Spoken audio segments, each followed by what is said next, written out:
bend your knees, keep your knees in line with your toes, keep the torso upright, skimming the floor very, very lightly without jumping up. We take the legs apart. Okay, we're going to start by turning the back foot in, and we'll rotate the front leg out. And when you rotate the leg out, it's very, very similar to Vriksasana.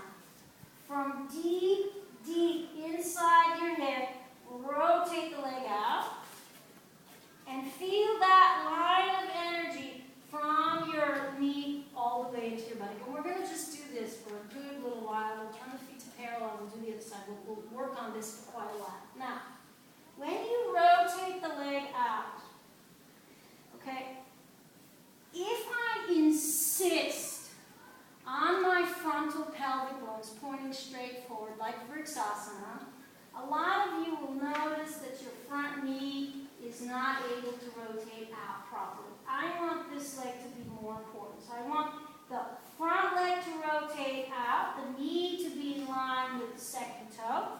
And instead of thinking of the back leg rotating out, I want you to think of Tadasana, the top of the thigh moving back.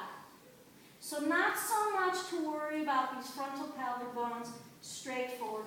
It's more likely that most of us are not open enough in our hips, and I'm pretty open, and I can't really do that.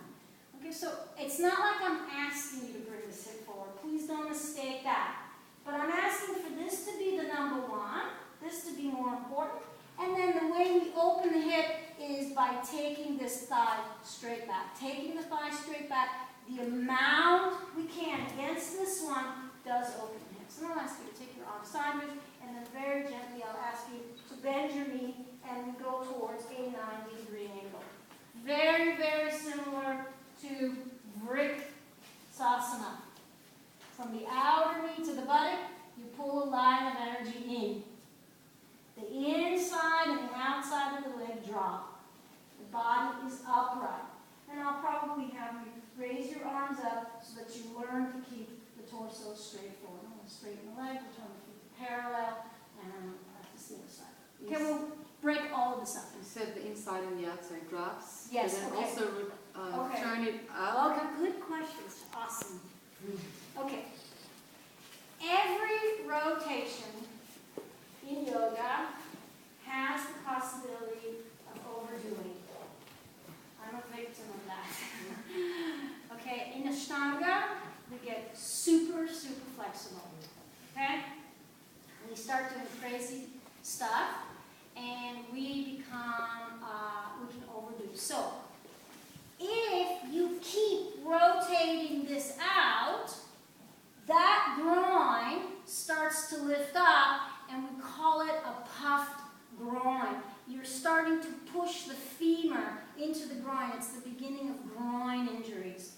Although the leg, okay, this is important to understand, although the leg is rotated out, it's rotating out to the Tadasana position. Once it's in the Tadasana position, with its rotation, this is a Tadasana leg, then the inner and the outer leg move straight down. It's even. You're not tilting this up anymore.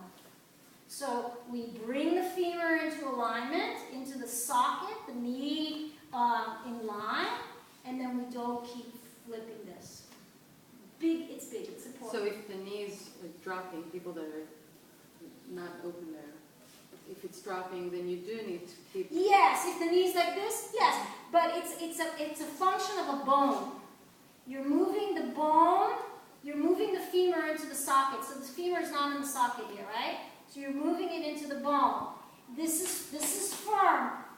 And there is a rotation. You are feeling a rotation, but it's not a flipping, okay? You're not going out of the Tadasana. It would be like this. Let's see if I can show it to you here in Vriksasana. Let's see it would be if I kept doing this. This still has to release. The groin has to be soft. Your groins, there's a couple of mantras in yoga. The groin is always soft.